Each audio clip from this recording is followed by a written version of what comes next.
di sini saya akan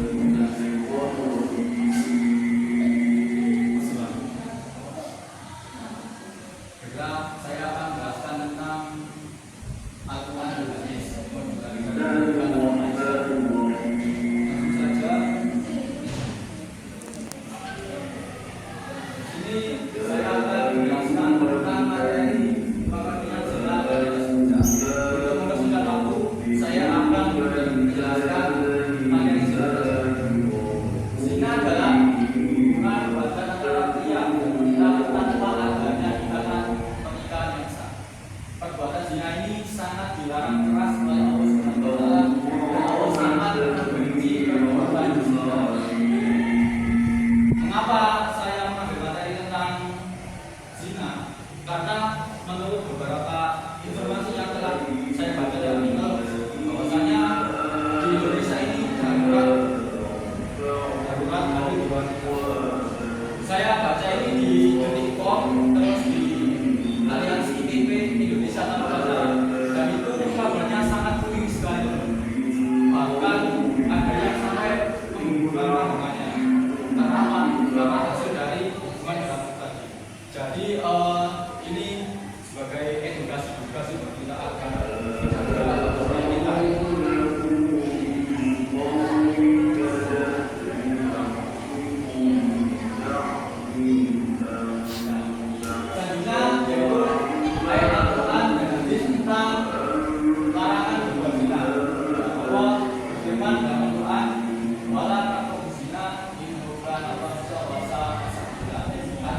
janganlah kamu mendekati zina, karena sesungguhnya zina itu adalah perbuatan yang kecil dan selalu jalan yang buruk. Allah saja sudah melarang untuk mendekati, belum dalam konteks melakukannya. Allah saja sudah melarang untuk mendekati saja sudah dilarang, apalagi kalau sampai melakukan. Ya. Jadi oleh Allah mendekati saja sudah dilarang, apalagi kalau sampai melakukan.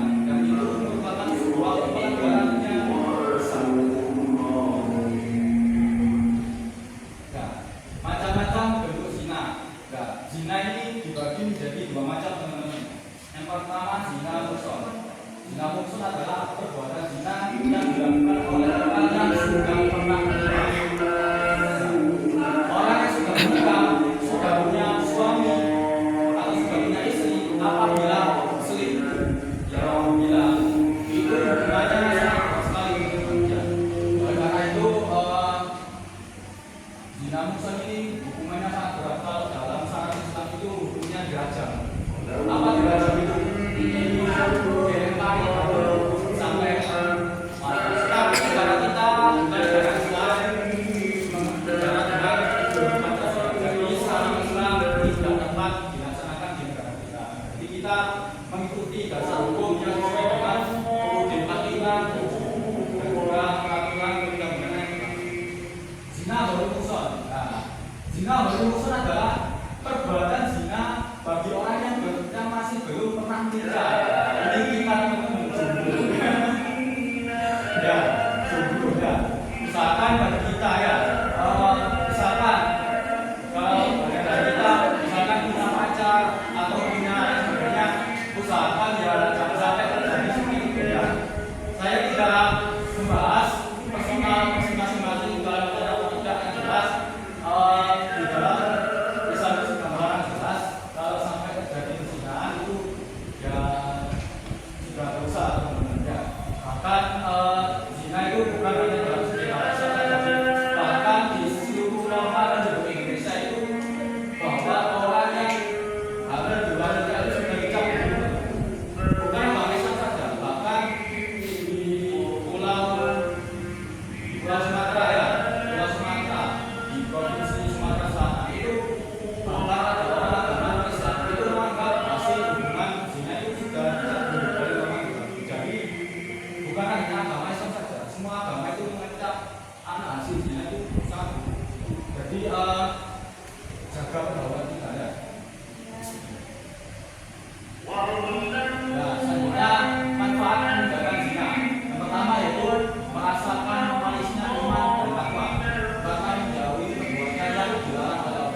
bentuk upaya agar terhindar dari dosa zina. Yang pertama yaitu berusaha untuk selalu mendekatkan diri kepada Allah Subhanahu wa Ta'ala. Nah, kita sebagai orang Islam, terutama kita jauh-jauh muda, harus mendekatkan diri kepada Allah agar kita diselamatkan dari perbuatan yang dilarang oleh Allah. Yang kedua, menghindari hal-hal yang berbau pornografi. Bukan hanya cowok saja sih yang pornografi, bahkan saya telusuri juga, bahkan ada kaum bahwa juga itu sudah apa namanya ekspornya itu opa. Nah, yaitu saya melihat itu bahkan di Jakarta ya, pernah saya lihat di YouTube itu ada artis opa datang. Itu suatu cewek-cewek itu sangat bisa sekali gitu, sangat seolah-olah lupa langsung kayak ada keluarga sendiri. Saya melihat itu sampai mengelus berbelas gitu. Yang ketiga itu menjaga mata dari pandangan yang haram, bukan hanya kalau dikasih cewek juga. Kalau bisa kan kita dulu di kampus kan kita sangat sulit untuk menjaga mata ya. Paling tidak kalau mata memang memandang minimal jangan jelalatan matanya gitu. Ya yang cowok kan kita kan mata kita gitu kan kita nggak mungkin kan memejamkan mata dulu, nggak mungkin. Jadi minimal matanya jangan jelalatan ya. Matanya dijaga dari pandangan yang haram. Ya, terima kasih. Sekian yang bisa saya sampaikan. Saya tidak akan banyak karena waktu.